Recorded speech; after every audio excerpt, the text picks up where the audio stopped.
கூடாரை வெல்லும் சீர் கோவிந்தா, உந்தன்னை பாடிப்பறை கொண்டு யாம் பெருசம்மானம்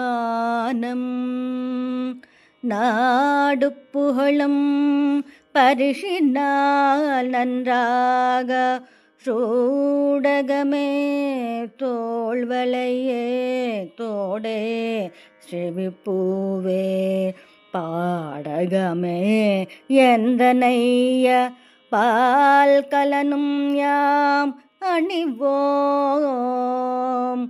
ஆடை உடுப்போம் அந்தன் பின்னை பாச்சோறு மூட நெய் பெய்து முரங்கை வழிவார கூடி இருந்து குளிந்தேலோ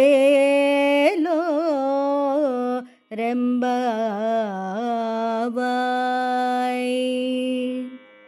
ఈ పాసురంలో ఆండాళ్ తల్లి స్వామివారికి పాయసాన్ని సమర్పిస్తుంది.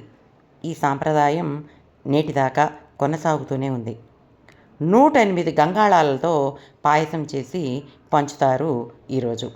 కూడారై రోజు చేసే పాయసం చాలా రుచిగా ఉంటుంది.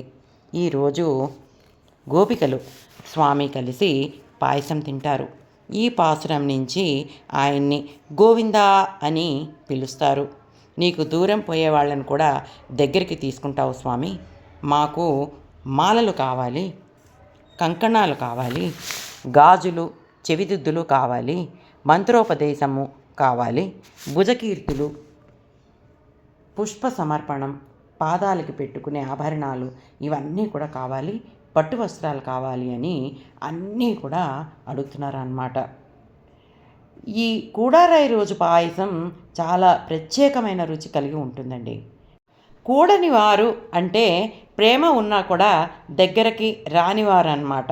చాలా ఎక్కువగా ప్రేమించేస్తారు, అంటే సత్యభామలాగా. దీన్ని ప్రణయరోషమని అంటారు. ద్వేషులు అంటే శిశుపాలుడు, జరాసంధుడు మొదలైన వారు. తటస్థం అంటే అటు స్నేహము లేదు, అటు ద్వేషము లేదు. అలాంటి వారు తటస్థంగా ఉంటారట. ఈ విధంగా భగవద్భక్తులు 3 రకాలుగా ఉంటారు అని చెప్పేసి ఈ పాసురంలో చెప్తున్నారండి.